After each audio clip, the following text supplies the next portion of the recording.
Good afternoon, welcome sa Kapi at Issue TV program, special episode, live man ini sa face-to-face The Tubers Info Facebook live program. Subong adlaw, June 18, 2025, Miyerkules. Live diri sa Matahong Hotel de Rio, ang atong bisita, wala liwan ko ng aton kinakilala kagangkilan nga Ilonggo lawyer, Attorney Sapiro Boy Laron. Upod naton host, Peter Eminia. Thank you, Francis. Kagato na bisita sa mga friends of the media, no? Is a friend of the media, Attorney Boy Lauron. Siguro, hindi naman natin bago nagilala naman, balik ko tarang liwa, taga-liigan si Attorney Lauron, dari sa aton sa Iloilo. Mayong hapon, Gid, akon amigo, Abyan, Peter Jimenea, kag siyempre ang isa ba naton kaabyan si Francis, no? Si Boy Lauron ay tumandok gid sa 3 ka banwa. Na tawo sa Pututan, nagdako sa Haniway, kag nanguma sa Lambunaw. Kag nag-star sa Mandurriao sang naga-eskwela ako halin sa akon nga elementarya padulong kag pag-graduate ko sa kolehiyo. So mayong hapon gid sa aton nga mga televiewers sa pinaka longest running show ang Kape at Issue. Si Atty. Boy Laron, do parehas siya sa aton Chief PNP, Jiren Nicolas Torres, nga born in Hulo-Sulo, grew up in Tacorong, pero ang mga relatives diri sa Dumangas kag Tigbawan, Iloilo. So, amo ina no kung na Ilonggo blooded ka, kalabanan daw dako kag gidigto ya sa Mindanao. So, nung Peter, ikaw una pamangkot kay Atty. Boy Lauron? Agbalokati, Francis, ang mainit na issues mong, ini nga politika, hindi takabalibat sa politika. Adlaw-adlaw sa mga buhita may politika. Kag ang isa sa mainit na issues mong, ini nga tawag bilang impeachment. Pag-impeach sa Vice President. Kag daw nangin amoy siya isa ka mayo siguro nga topic ko nga pangayon sa patag sa kay Atty. Boy Lauron. Attorney? Abyan Pete, una sa tanan bago ako magpaathag sa kung anuman nga mga issue kag concern nahanungod sa impeachment. Let me just make a little disclaimer. Number 1, I am neither pro-Duterte, neither am I anti-Duterte. I am not also pro-BBM nor anti-BBM. Kita ginhatagan naton kag nagapasalamat kita sa kahigayunan nga ginapatihan ang aton nga opinion parte sa isa sa pinakamahambal naton nga very controversial but at the same time very divisive issue tungod sa impeachment. So kita mahatag lang sa aton nga opinion pati sa impeachment, but we are not favoring any particular political party or any political affiliation. Attorney, in the story of Philippines politics, daw ikatatlo ni nga impeachment trial. So, no? Siyempre, una, ang kay former President Erap Estrada, ikadua kay late Supreme Court Justice Renato Corona, kagsubong ang aton na sitting Vice President Sara Duterte. Sa imong mga independent views, ano matabo sa impeachment trials against kay VP Sara kay kung sa numbers game sa Senado daw perdi ang mga pro-Marcos senators dira, attorney? Dali lang, Francis, no? Antes kita mag-proceed dira. Pamukutong tanay si attorney kung ano ang ginatawag ng impeachment. Pag-impeach bla kay Vice President Sara Duterte. Kaso ini.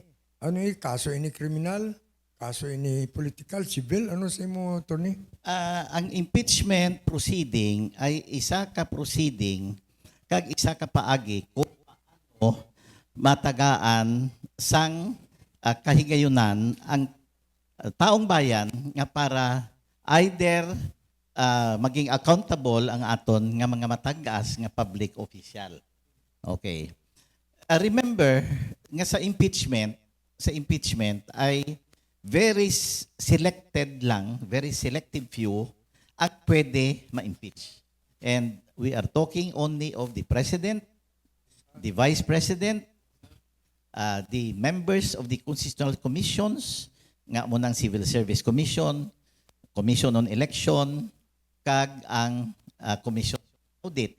Also, ang aton nga members sa Korte Suprema. Thank you. Kag may isa pa, ombudsman. Amo lang makaklase sang opisyales nga pwede ma-impeach.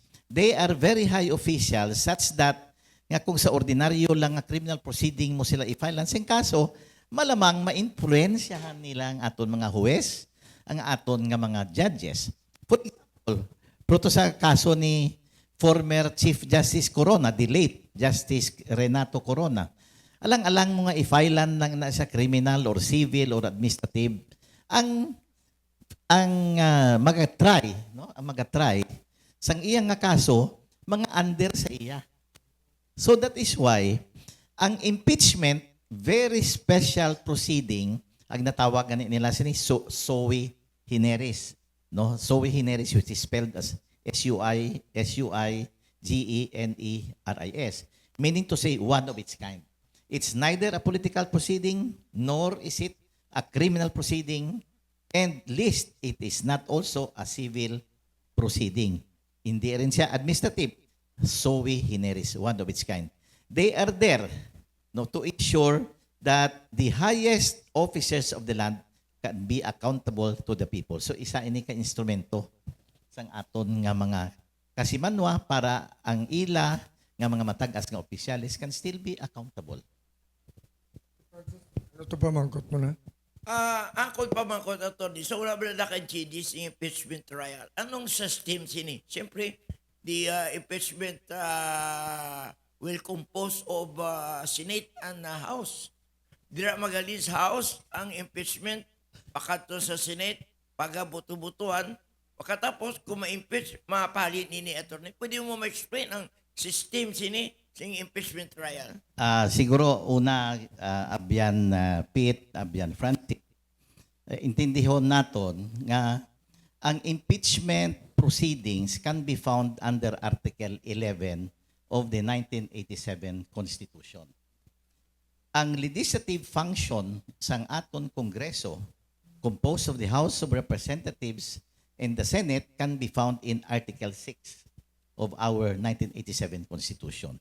So meaning to say, dira naton mahibaluan nga ang impeachment is not under the legislative function of the House, not a legislative function of the Senate, but it falls under Article 11 under the heading Accountability of Public Officers, under the principle that public office is a public trust. Okay? Now, under that law, Article 11, hindi siya law, actually konstitusyon siya, saligang batas, no? The ultimate law, the law of all laws, ang aton konstitusyon. So makita naton dira nga ang pag-initiate, there are two processes sa impeachment. One is the initiation process. Amo naging obra Abian Francis sang aton nga House of Representatives, they were the ones who initiated and filed the impeachment complaint against the Vice President. So initiation process. The second process is what we call as the trial process, which is the exclusive domain of our Senate. So ang House ang ma-file, i-try sang aton nga Senado, magkuha sang ebidensya on the basis of the evidence, butuhan nila. But you are, sa isang banda, amigo Francis, you are right. It's a numbers game. Nagagwa ang political nature sang impeachment proceedings, but that is not to say that it is a political proceeding. Still, it is sui generis. So, sa diin nakita subong parte, ara nakita nga gin-file sang Kongreso, sang lower house, House of Representatives, kag dapat ang trabaho sang aton senador trial. Ano ubot sila sang trial? They will receive evidence from the House of Representatives. Bali, may prosecution panel ang House of Representatives. But under the Constitution, Article 11, they can be assisted by private lawyers. No, so in fact, pwede nga even if they are not members of the House, hindi sila congressmen, but private lawyers can participate assisting the prosecution panel which are members of the House of Representatives. Sa Senado, sir, ang mga kapot sining impeachment ngalin sa House, ang ato mga incoming senator sa 20 Congress na. Kag ini mga outgoing nga, sir, ano ang guwa sila nila? Ano na inas kamot sa mga incoming senators naton? Okay, amo ni siya Abian Francis, no? Pag abot sa Senado, they will receive the impeachment papers, no? Batunon nila. Pagkabato nila, they will summon the accused. The accused in this particular case is the Vice President, Miss Sara Duterte. So pagka halin sang pagkatanggap, pagkabaton sang Vice President sang summons, within 10 days therefrom, the Vice President through his lawyers will file their answer. So on the basis of that, ipabaton nila sa Senado ang ilang answer. Then after that, the prosecution panel can file their respective reply. After which, trial na. The trial date will be scheduled by the Senate through the Senate President. No? Okay. Karon, ang problema kay ang trabaho na lang kag ang termino sang 19th Congress hasta na lang sa June 30. Now, question, paano na pag July 1? Ang 19th Congress wala na, 20th Congress na.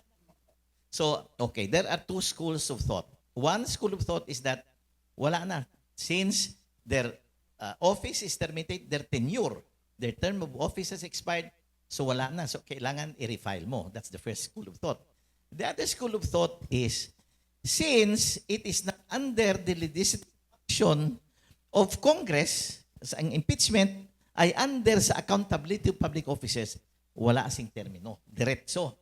Mapalitan lang ang mga members ng prosecution panel, mapalitan lang ang mga senator judges, but the office itself continues. Wala siya sing termination.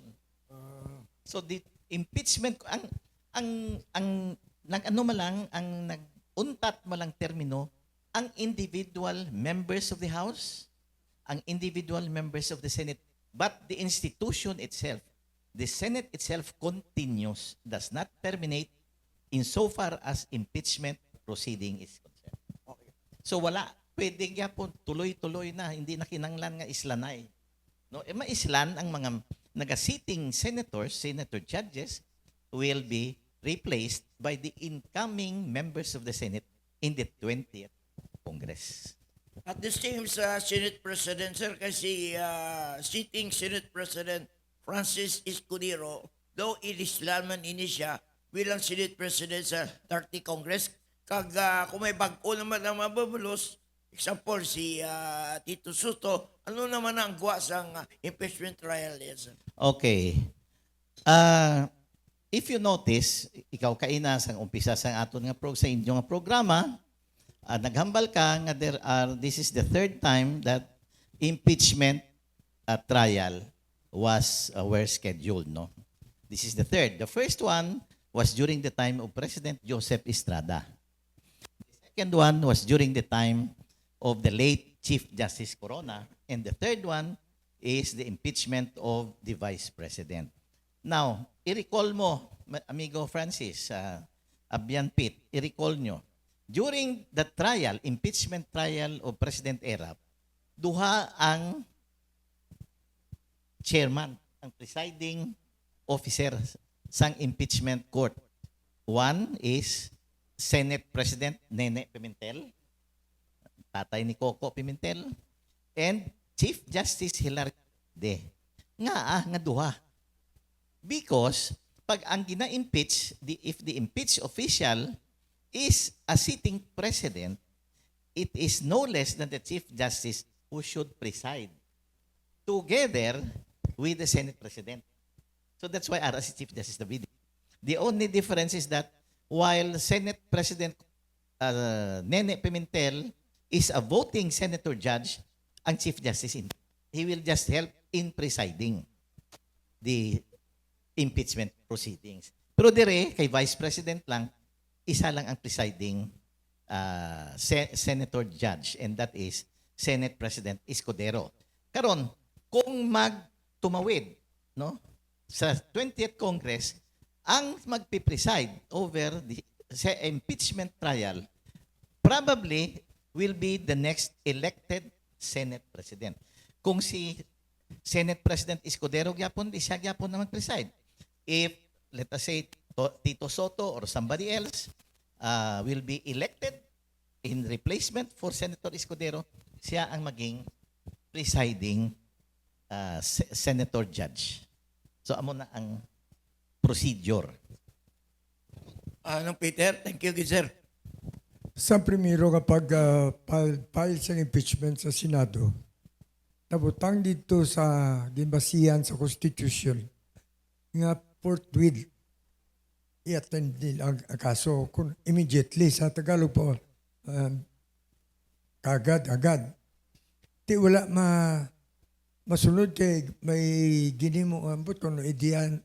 Asay mo pa matag may kasalanan ang Senate President.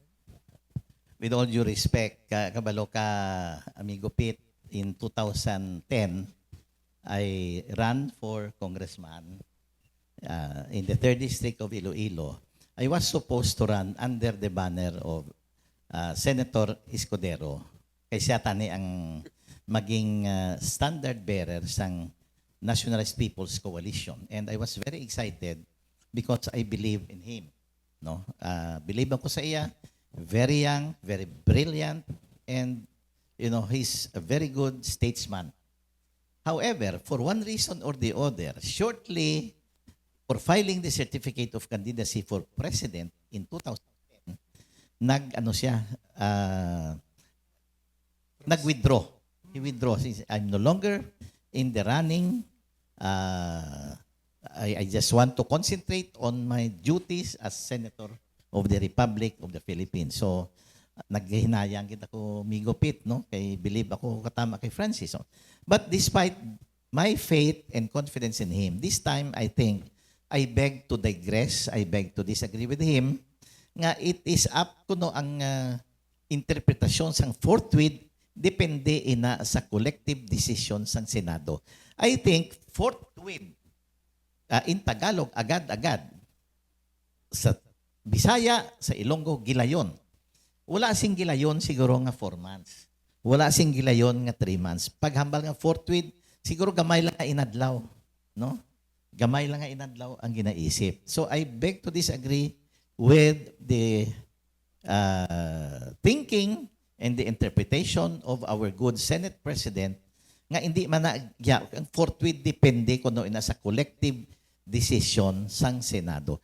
Dapat sang pagbaton pa lang sang articles of impeachment immediately they should have received it and biskan recess because as I've said, ang Senate tuloy-tuloy. Kay impeachment ina, they are not acting their duties and functions, their legislative functions, but their duties and functions as an impeachment court.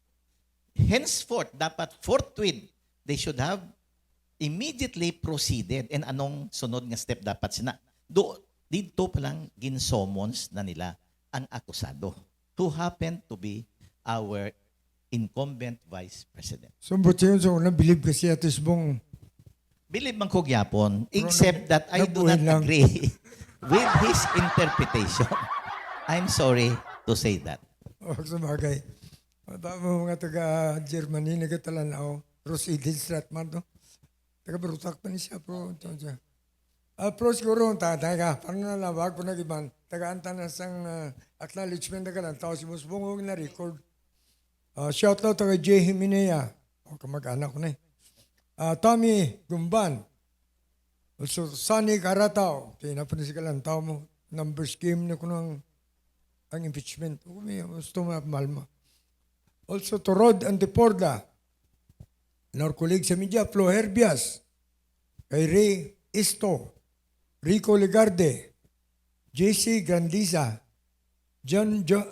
Lenjoy Lanyog. Madeleine de la Peña. Donato Pedelicio. Gisalin Opeda. Mabel Lazaro. And Arlen Tribo. Nasa mga lantaw, unan agadamo. Dalan ko man nga damo, galantaw, migupit, basta imo nga programa. Kaya hindi ka magdugay sa amo ni kalawig. Kung hindi mayo ang imong pagdala sa programa. Also to Aldefonso Dolor Pinos watching. Now, John pa. Okay. Ang pamangkot yung sunod, sa imo paglantaw, kay damo na gambal, nga masira na matapos na ang 19th Congress. Kag may ginpadala pag niya sulat ang Senate sa Congress, sa House of, sa ato niya mga prosecutor, gapangayo sa Claripat Katurinan wood sa ikaapat na complaint. Sa bati ko tado, ina-question lang ang certification sa kuha. Ano pagtanaw mo? Will it affect? Daw kalaw ay man pamatian, but I think that is a stupid move. You know why? Kung sa husgado ka, nag-file ang complainant sa husgado. Ang senador, ang Senate, husgado. Nag-file ang complainant sa complaint. No? Karon, bago pa magsabat ang defendant nga dire amo nang aton nga Vice President, hambal sang judge, ibalik ni kay uha. It is not for the court to say that. It is for the defense. Sige, kulang ni. Hindi ni pwede. Kinanglan ni, dismiss ni kay because amo ni, but it is not motu proprio for the Senate sitting as judges, as senator judges, to say. So, nga ibalik mo. Wala kasing husgado nga nagabalik. Kung pigado, kung unlawful, kung kulang, ang imo nga gin-file, it is not for the court to immediately judge. Oh, judge hindi siya Kung pwede. lakon niya ang defendant ng bansang judge, we have to dismiss this case kay kulang. It is not sufficient in form and substance. Wala eh. So, Ang ilaya. nga silaya, ano sila? Defense lawyers, ang akusado. Oh, yes, okay. No? Tamo na. That is the very simple analogy in that case. Dapat i-proceed summons tapos set ang trial. Before trial, pwede nga magsabat ng defense, Your Honor. Sala ni. Dapat may amoni, dapat may mga certification sa COA, bla bla bla. Correct. Pero ang dapat, Because, ang defense, tapuson ko lang, Migo Pit, because judges, senator judges are supposed to be passive. Passive entities. Mamati lang sila. Kung wala si may nag-file, pabayaan lang nila.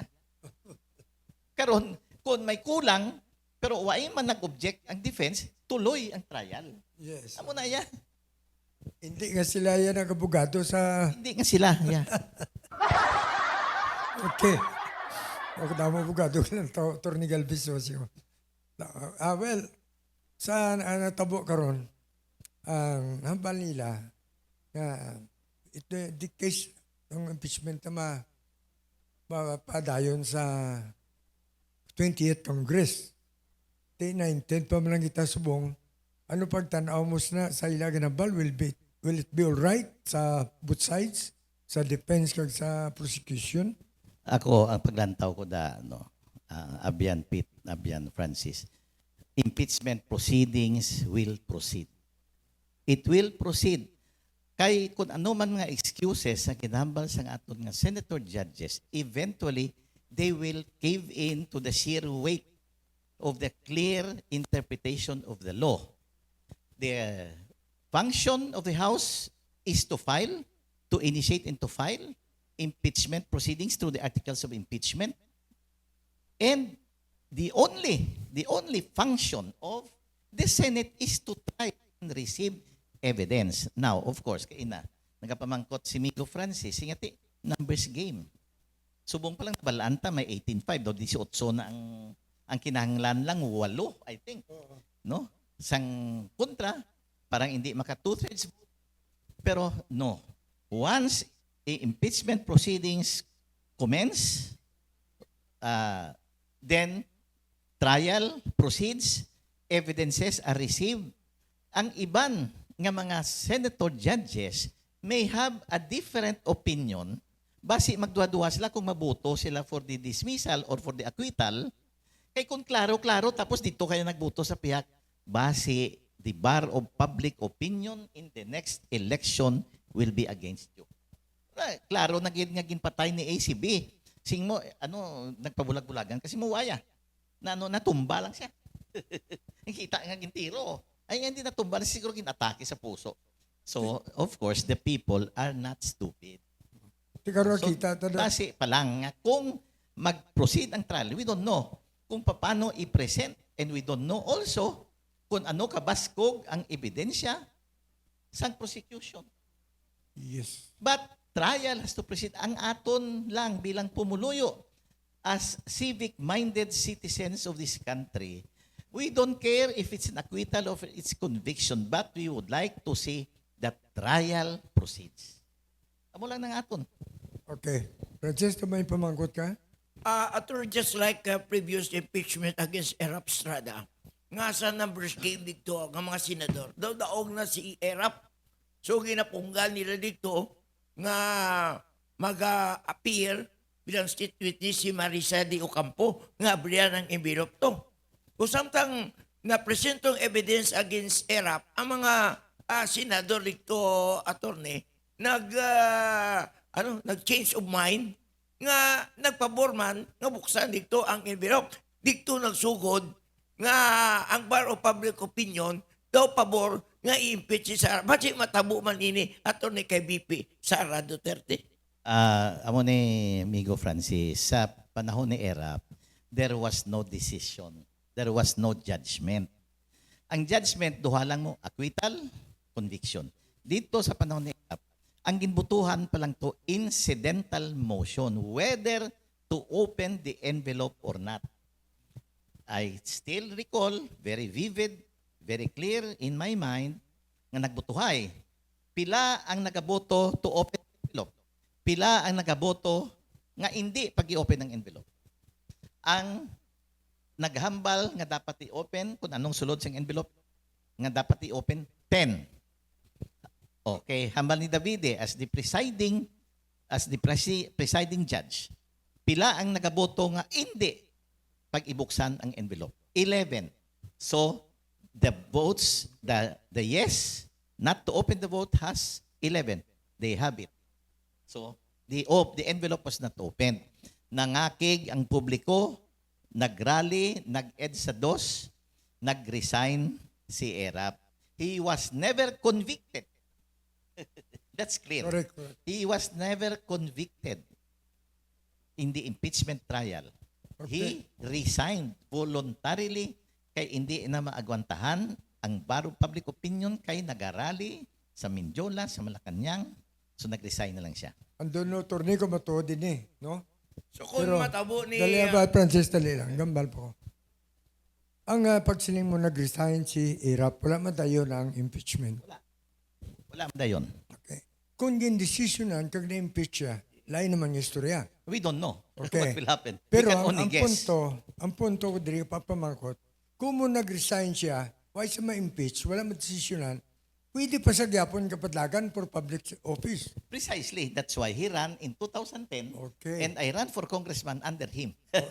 So kung na-impeach siya, why na? Ay hindi. Kung ma-impeach ka, yes. Pag na-impeach ka, removal from office and disqualification, perpetual disqualification from holding any other public position.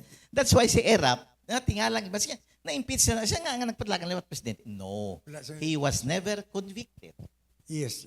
He resigned. That's why wala sing decision on his conviction whether he should be removed from office or perpetual disqualification from holding public office. The only impeached official that was convicted is the former Chief Justice Corona. Oh.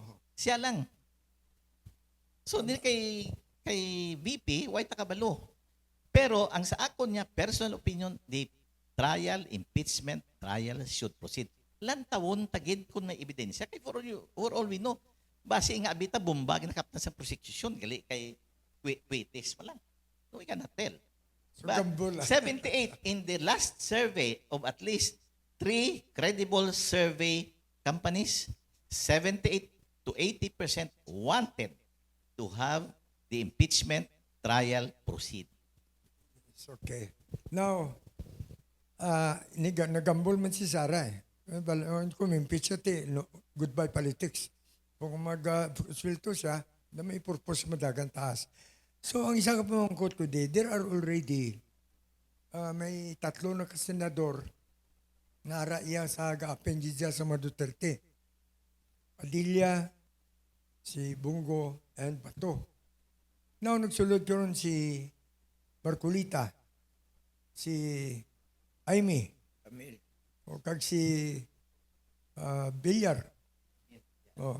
Ini na-identify na ni sila nga mga Duterte.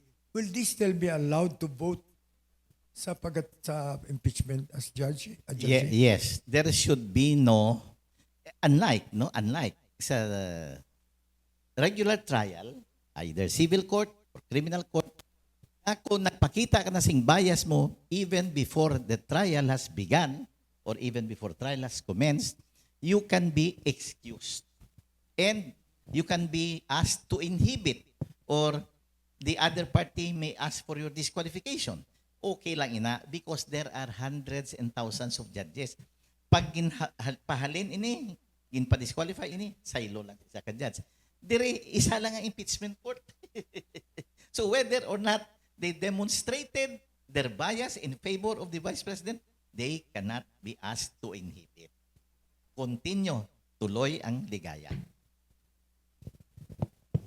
May isa ko pa nga na sa isa ka lawyer kasi nga ang ato pag-file sa mga clarification do sa balik sa Kongreso. This is kuno an inherent powers of the court. Maka-dismiss, pangayo patag. Kaya kung lang taon to nga judge na sila, kayo pa kamo to sang clarification sa inyong complaint dito sa Kongreso. Anong buot sila kung di nagabugado ka sa... No, there is no such thing as inherent power of the court. After all, this is not really a real court. Sui generis, one of its kind. Isa lang, ang sundan talang 11. Just try. Just proceed with the trial. Hear out the evidences. Receive evidences, whether testimonial, documentary, or whatever. So kung naman siya attorney nga not inherent power of the court. No, it's not. Ang judge hindi man. Ang judge Hindi, ka rin. no, it's not because it is spelled out clearly and categorically under Article 11 of the 1987 Constitution. Ang judge ka represent sa court. Correct. Francis? Well, attorney nga ito pamangkot sa Imobila. Ining natuloy sa stand niya ni President Bongbong Marcos nga he is against sa impeachment ni Inday Sara.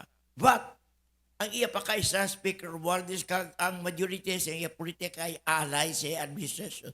Amo man nag-impeach. Anong paglantaw mo niya sa stand ni BBM niya, attorney? Nga daw, hindi sa gusto yung impeach si Inday Sara Duterte.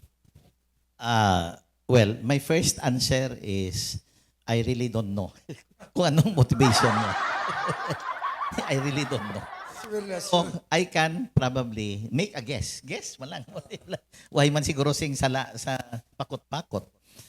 Kaibalan mo, kung ikaw ang presidente, kung gina-push mo ang impeachment, kag tapos hinali gani nga mapirde, huyan ka.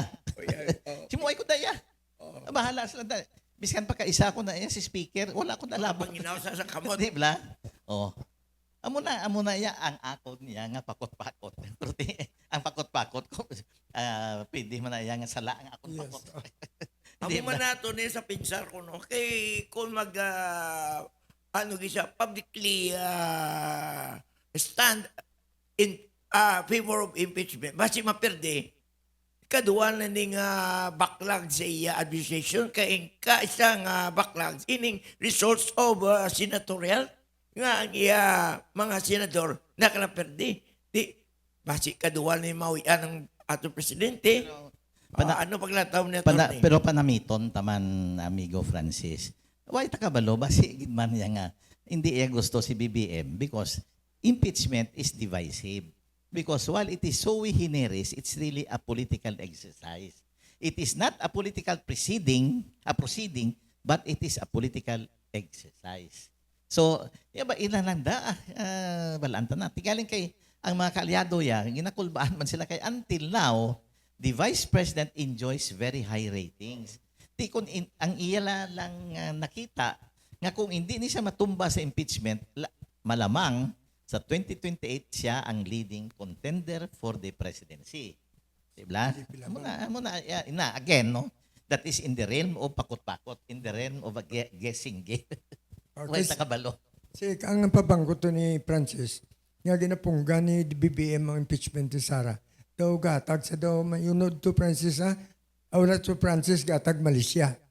Ang may relasyon na biyo kung ano. Siguro kung magatag man si Francis uli at tagatag, hindi na Malaysia, Indonesia na gid. Okay, ari naman ang aton yung mga turni pasensya ka lang ha, doga samong manisla prote. Mga nuluyag na mamati sa aton, kilala ng believe sila sa aton guest eh. So, ganta sila por favor. Shout out to Ross Eden Stratman of Germany. Antoinette Casiro Toledo. May programa sa boss sa Sunday, no, sa Match Cafe. Marilo Moy. Thank you, Marilo, sa reminder mo this morning. Remio Diaño. Galang to mga managers sa stasyon. Cesar Estares. Sara Nibres. Ronnie Di Juan. Pearly Vergara. Len Oberio. J. Abilia. Ronnie Gonzaga. Toper Ocaña and Karen Santos. So, thank you for watching, no? Iba nag-participar. Now, sa ay mo paglantaw, tornido, kung wala mag-gitsing debate, niya dabo, siguro yung sa impeachment ka kaso, no? Pero nga dapat ka na mo dabo, isa abogado, sa depensa, oh? Dapat lang kabilog Frances, abogado sa Sara Duterte, 16. Recall. Mas importante, I cannot hear. Okay lang? May tawag ro attorney, importante. Urgent gid no. Wala kaso ka ba't sabtator niya? Masigalan to si BBM na attorney. So, bala mo nung Peter sa House of Representatives, ang mga pro-impeachment gideraya, duwa na to ang naperde. Isa si Manila Congressman Abante, kag si Laguna Congressman Dan Fernandez, na naglagan ini Governor sa Laguna, perdi sa kay Governor Sol Aragones. So, ang replacement, matindi man ini, si former DOJ Secretary Lilia de Lima nga subong isa naka-party list congressman kag si Chil Jokno attorney. So ano paglantaw mo ni attorney? Kay ang mga ginakilala nga kontragid ni Duterte ini si de Lima kag si Chil Jokno is a part of the lower house nga mga abogado sa impeachment. Well, kabalo si former senator and former Justice Secretary Ayla de Lima is a very close friend of mine. No? Siguro sa 2016, I was the one who campaigned for her here in Iloilo. I led her campaign diri sa aton nga syudad kag probinsya sang Iloilo. Now, regardless of whether he hates, regardless of whether Laila de Lima hates President Duterte or even Sara Duterte, but she's really very capable. She's studious, she's brilliant, and hindi mo matawaran ang iyang eksperyensya bilang Justice Secretary kag head and chairman of the Committee on Justice sa Senado. So I think especially the articles of impeachment, kay gamay man lang na mo, anom lang I think ang grounds for impeachment, no? High crimes, betrayal of public trust, culpable violation of the Constitution, etc. Kabisado gina ni Congressman Laila de Lima, now Congresswoman Laila de Lima, because number one, we taught together in San Beda and he was teaching also partly constitutional law. He's an expert. So bagay gina. Si Shell Jokno has been our lecturer for the longest time. He's a very studious lawyer, very professional. So I think ang mga ginbuslan nila, mga maayo man to nga abogado, pero definitely Congressman Shell Jokno of Akbayan Party List and then now Congressman Laila de Lima are very competent and they can be a very big asset to the prosecution panel. Natingala ko, attorney, despite of almost 7 years, De Lima was incarcerated. Pwede wala sa planong mag-file siyang kaso kontra sa nagpapriso siya. Like Abitaliano Aguirre. Sino pa itong mga witnesses to? Sino pa itong mga promoter? Ano ka plano sa yan mapahal kaso? Wala na.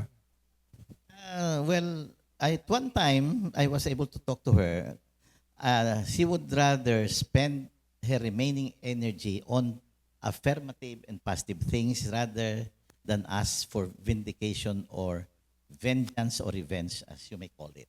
So nga bigyan niya pa na asing panahon, nga damo pa obra that can make a difference in the lives of so many Filipino people. So mayo man na, I think, very noble gesture on the part of Congresswoman de Lima. Okay, before tambalik sa impeachment, may pamangkot pita ko. Mas ang ining survey firm, nagadugang damo mo kay siguro profitable ini nga negosyo. Kaya nga pa survey, damo lagko kwarta. Pero what happened? Nagligan niya eleksyon, ang mga survey reports sa mga survey firm nga tanan nga findings to balaliskad.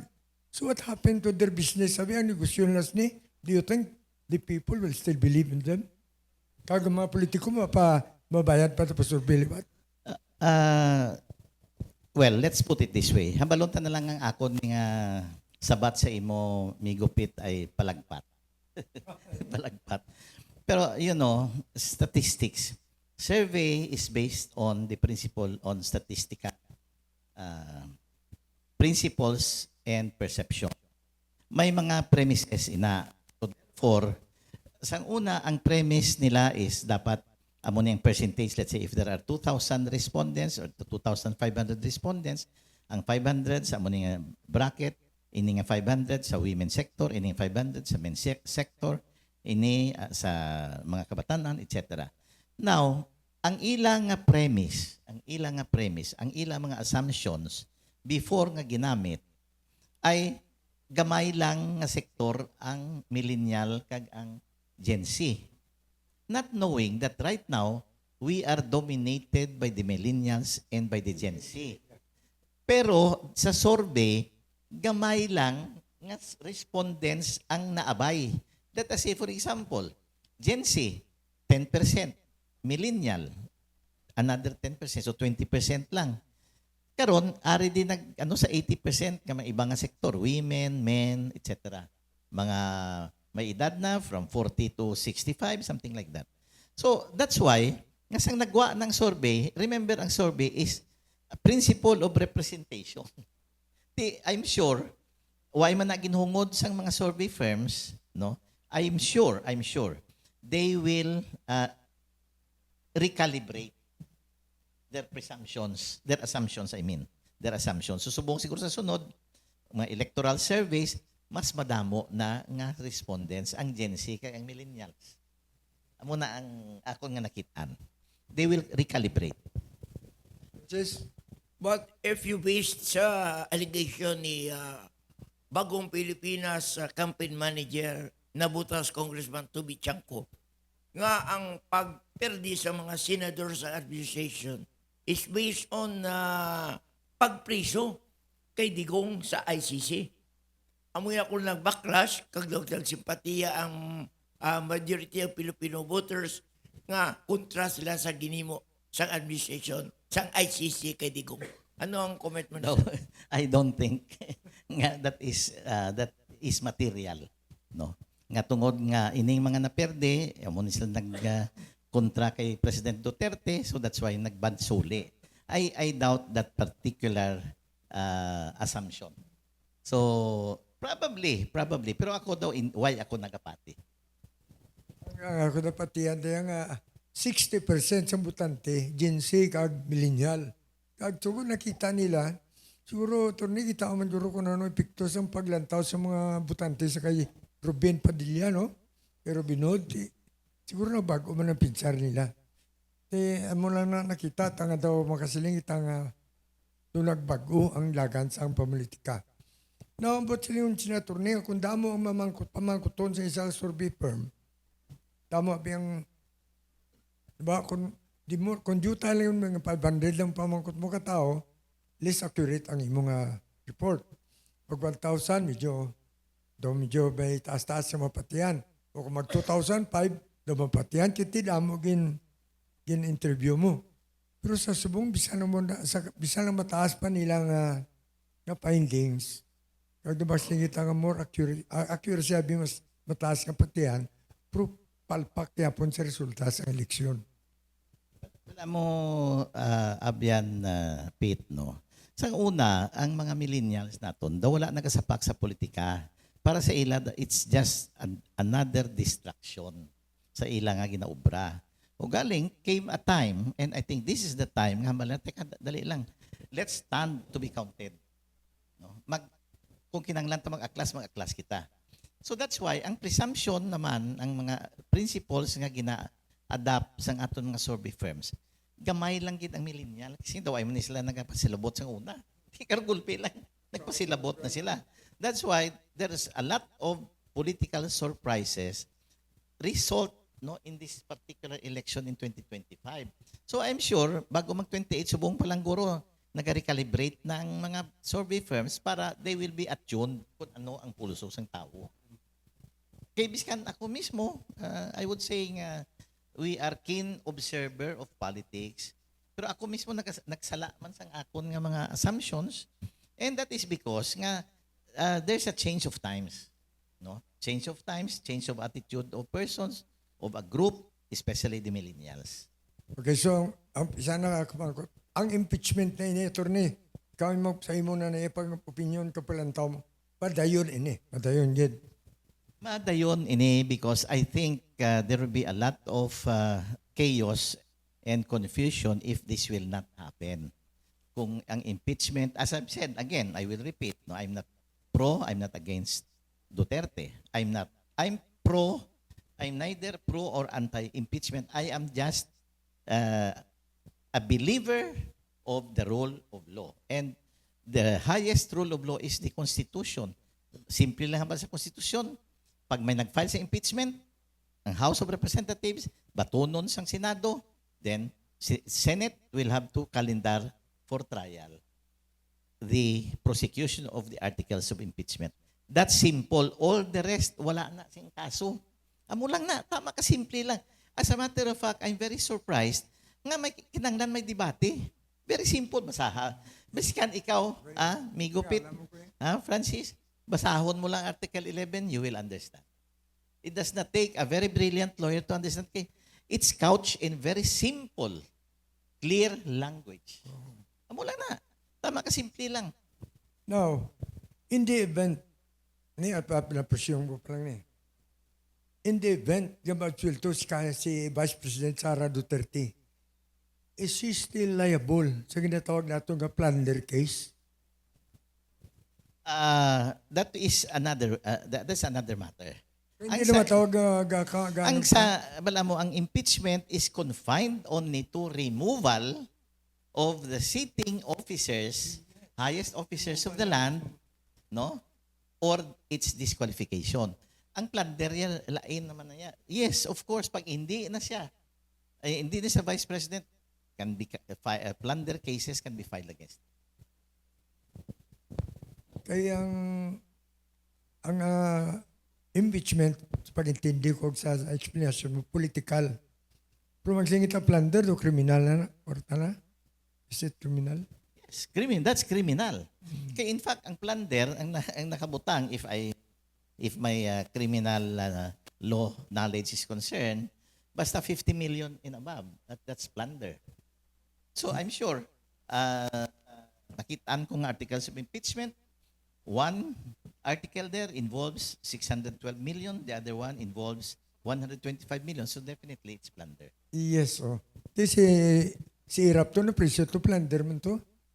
Yes, yes. Why siya Pero why was not convicted sa impeachment? why siya na-convict sa impeachment? Pero sa plunder na presyo siya. Yes, correct. But at the time when he was no longer president. Oh, okay. Now, okay, hindi na sa presidente. Tama. Another naman grupa. Shout out to Elmer Melendres. Melendres is watching us. Sentia Lorania Mariano. Shout out sa inyo. Ito po sa babaw. Ano pa ni? Shout out man na kay Irma Chua. Bodo ito ganiway man ito. Kung may kabaryo man siya turni. Ito Virginia Kabatingan. Parinti ko man ibaw ito 30 gini. Juan Himinia. May Mandadero. Leo Lacures. Lizzie Teranya. Pelmar Palyon. To Andy Gorisita. Joyce Daguno. Hanili Himina. Cheryl Cabanyog. Gina Arsigoro. And Janelle Arsigoro. And Susan Dalipe. Thank you for watching. Galanta ko mo kay Attorney Sapiro Boy Lauron. Our lawyer friend sa media address sa Iloilo. Kaga isa ko mo din sa mga musni. Kay luyag tong balance impeachment. Then we invited him in. Thanks for his coming here. Abi Francis, ano pang kot na dali ah? Attorney ka pati ka ba lang ining impeachment kay Inday Sara? Isa ini ka dry run test para siya 2028 presidency. Na kumalutsan niya ni kagidin sa ma-impeach. She is considered a woman to beat sa pagka-presidente sa 2028. Pero kung ma-impeach siya, siguro weak ini siya nga maging presidente sa 2028. Ano mga personal views mo ni Attorney? Okay, una, si VP is already impeached. By the mere filing of the articles of impeachment against her is already considered as her being impeached.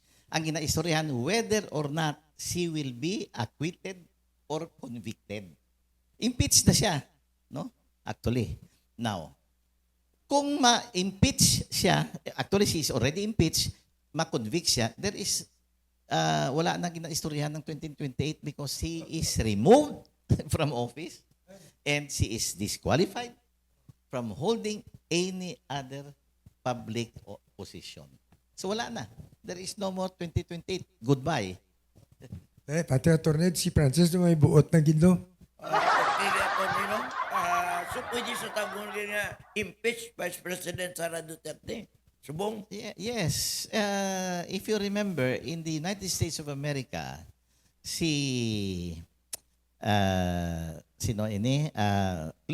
Bill Clinton was also impeached by the American House of Representatives and the Senate.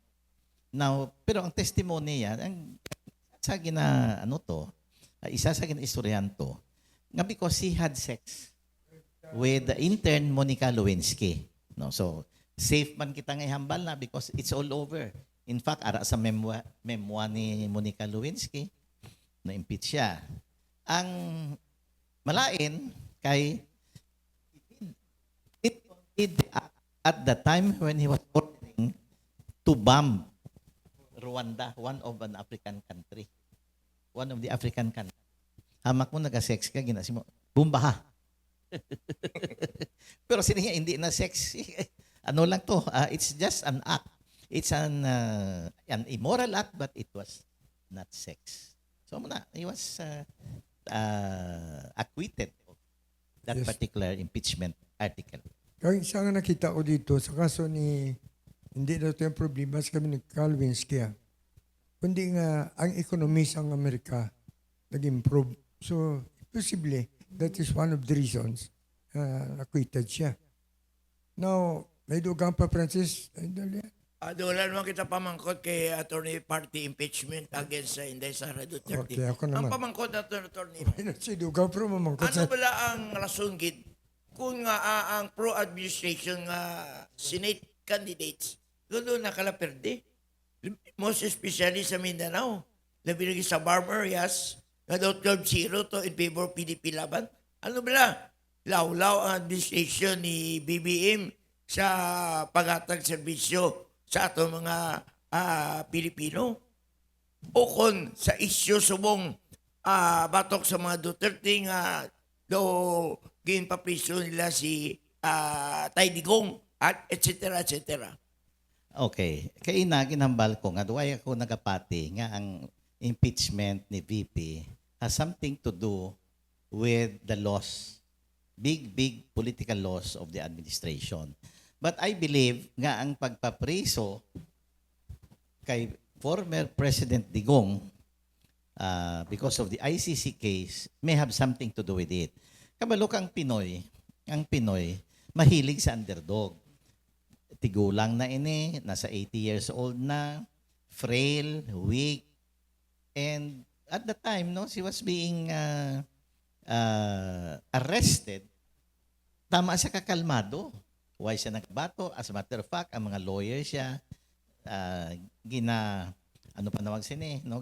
gina-prevent ang pagdakop ni PNP chief at the time si IDG head, Nicolas Torre. Pero siya hindi na para wala na gamo, sige, I'll go with you. So, ay inaya, millions and millions and millions of televiewers have watched and seen the scenario. So naluoy sila. So that's why nga it bounced back against the camp of the administration camp. Pinoy attitude.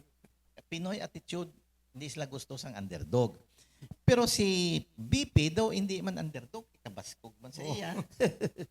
Kagti, kadamo man to sang mga issue, mga asipyatos, mueble, etc., di ba?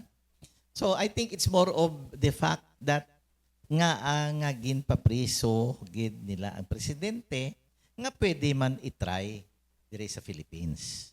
Amo mala na, in fact sabi niya kung may evidence kamo sa akon nga ang sa international court ni i-file dire sa Pilipinas. Kung ako mamangkot si Motorni, if our court gapangsyon, ang polista gustong ila pagbra. Pila ka kaso do? 4 lang kakaso. Alin sang 2011 hasta sa 2022, 4 lang kakaso na sulbar. No? Kag isa lang ang desisyonan sa IJK. Ang pamangkot ko sa tunga chimpo nga nagareklamo ini ang mga Duterte. Nga group, mga fanatics na. Nagapangsyon ang kortita. Amos na. Tiyan mo lang na ako ang bal. 4 lang ni kakaso sa 11 anyos. Pero ang isa ka pamangkot, sang panahon ni Duterte, damo abogado nga pinatay. Damo piskal pinatay. Damo judge ka pinatay. Di na hustisya. Now, doon na lang pamangkot, hindi ito makatos hustisya. Kaya white hustisya mo. Si Duterte, ang pamangkot ko, doon naman lang niya attorney ka pamangkot, patamain kita. Si Duterte, may chance makabalik sa makabalik sa Pilipinas kung wala. Sa imo opinion. Sa subong, I doubt, no, very slim ang chances that he will be able to return to the Philippines. Ang mas posible, nga he will be released for humanitarian reasons, but another host country, not the Philippines, will host him, will receive him. So, other than the Philippines. Pero there is a Philippines, I think, daw mabudlayan siya nga makabalik. No, that's my own personal opinion. Again, as I've said, medyo palagpat lang na, but I base that on what I've read in the materials sa mga even foreign magazines, no? Kada mabudlay kay because ang ICC once they have achieved jurisdiction, mabudlayan ka na. Now, of course, ang ginahambal nila nga pwede man nga dire matry si Duterte. Actually, our justice system has continued to evolve and nag-function siya. It's a functional justice system. Kung sa Russia, Alang-alang mo nga prisohon si Putin to kay siya ang presidente. Dire, hindi na presidente si Duterte mo. So pwede kita ni nga dire. But why? Because of the immense popularity. Biskan ang BBM, they have to admit, no? Biskan ang pro-administration has to admit that until now, President Digong, si presidente mismo, former president, still enjoys immense Okay. popularity. And that is the reason why ang tanan nga administration candidates sa Davao has lorded it over against the administration. Wala gid niya, lupig gid niya kaayo. Landslide victories by the pro-Duterte candidates in Mindanao. Even parts of Cebu. Walang tawa na tabo, I think. The case of Gwen Garcia. Why ka ano si Bari 4? Hindi man gani kilala, pero can you imagine that? May ganing kampanya. Dos Duardes mo na sa Cathay Pacific, kag board of directors ang land bank. Pero siguro ba may ibugaman siya kay otherwise hindi man siguro pagbuton. Pero ako may pamangkot sa inyo. Kahit di ka mo dire sa Iloilo, no? If with your permission, I was surprised that a certain magahin who ran for mayor of Iloilo made a very good show. I think he got almost 80,000 votes. Kamo kay ari kamo di sa media and you have communications with the grassroots. Ano ang din nyo i-attribute ang shall we say the popularity of magahin for achieving almost 80,000 votes in the city of Iloilo? Para sa akon, attorney, ang dako nga buto nga nangkon ni Magain, halin sa butante nga daw akig sa administration ni Mayor Tenyas. Number 1, ang pagpataas ng taxes, kag ang pagpanukot sa parking fees. Attorney, kag ang mga alleged corruption dira sa City Hall. Siguro mo na nga no choice sila, wala sa iba nga butoon kasi Magain man niya ang nagkontrakara sa. So mo na ang result kung anang dako ang buto ni Magain. Okay, amo ginang lantaw nila, kaya wala naman si Bani kontra mo. Amo man si Mel Carrion sa congressman. Taas mo ng buto niya. Because wala kontra eh. Kontrolado na sang mayor nga daan ang politika. May nag-ariglo. Inariglo ina. Hindi na pagpakontra eh. Ang tao daw na init, nagbuto na sa nagpangisog. Siningon Abian Pit, kung may mabulobas ko nga nagkontra, May chance. may tsansa. Yes. Amo ng 2028 manantayan na na. So last question ko, Torne ha. Last question. Ini permigin na pangamuyo sa mga fanatics. Makalusot ayan ang pleadings ni Atty. Kaufman nga tagaan sang interim liberty ang iyang kliyente. I'm not really very familiar with the procedure of the ICC. From what I've read, I think it's possible. It's possible because I think there are precedents. The precedent which was mentioned was that of an African president, one of the African nation presidents, where he was given an interim, what they call as interim release, even before the start of the trial, intagaan na sa sang interim release. So if it's possible with the other accused in other countries, it can also be applicable to our former president. Okay, so Frances, wala ang tapanahon. Ang last na ito, pamangkot Atty. Laron, binatayan ini ang pagsugod sa impeachment trial kay both camp, kay anti-man o konpro, having considered brain and talented lawyers. Siyempre, ang sa gobyerno sa House of Representatives, headed by our own Ilonggo Congressman Lawrence Defensor, Batangas Congressman Lo Estro, and of course, ang dua, si Congresswoman Laila de Lima, kag si Chil Jukno. Ang sa piyak, abogado ni Desara, ang mga Narvasa brothers, kag ang mga Fortune family. May nagdugang lang ang Fortune, bata ron ni Atty. Silter Fortune. Atty. Ano paglantaw ni Atty.? Dibatiya ini. Kay mga mayo ang lawyers sa both side, Atty. Well, both sides are equipped with very brilliant experienced, well-seasoned lawyers. So at the end of the day, I think, number one, matter of evidence, but for the most part, it's the political numbers. So, biskan maayo pa siguro ng imo nga ebidensya, kung at the end of the day, wala ka numero, perdi ka. Okay? Acknowledgement rin. Shout out to Elvira Gan. Elvira Gan, gwapa ni Tibuana ni. April Goles. Grace Lim. Tagapututan ni. Former SB. Remio Castor. Mong Suliano. Iyaga, Lantawa. Anthony Laurpa. Rachel Lamera. Madeline de la Peña. Noli Aurelio. Maribel Gallego, Paquito Estandarte, galantos Paquito. Roy Viniegas, pangyado ko. And Virginia Kabatingan, mga Duterte Group. Wala na tapanon, batian ninyo ang atong bisita kay Atty. Sapiro Boy Lauron na kapatag. Kag daw wala magig kamo sa pamangkot ng ipasulod. But sino kontento kamo sa atong bisita. So pangayuan sa iyang parting words para sa inyo kag sa malabutan sa atong programa ngayon. Attorney, your parting words ato. Again, Abian Pete, kag Abian Francis, permi ako kapasalamat sa inyo nga hindi nyo ako na limtan nga imbitahon sa inyong programa para makahatag man kita sa aton nga humble opinion. Pero I would believe that we want to pray nga because of this impeachment, I hope our nation will not be severely divided. Because it is now, grabe na ang division sa aton, matugangan pa sa impeachment because whether we like it or not, impeachment is a political game. So, very divisive. So, tani, hindi naton pagkalimtan. Nga at the end of the day, regard of the results of the impeachment, we just have to accept the results. So, kung tani, matagaan man sing mabuyagan man sang maayo nga paino-ino, ang aton nga mga members of the House, especially those in the prosecution panel, and we are very proud nga ang isa sa taga-aton, especially sa among distrito, our Honorable Congressman Lawrence Defensor is part of the prosecution team.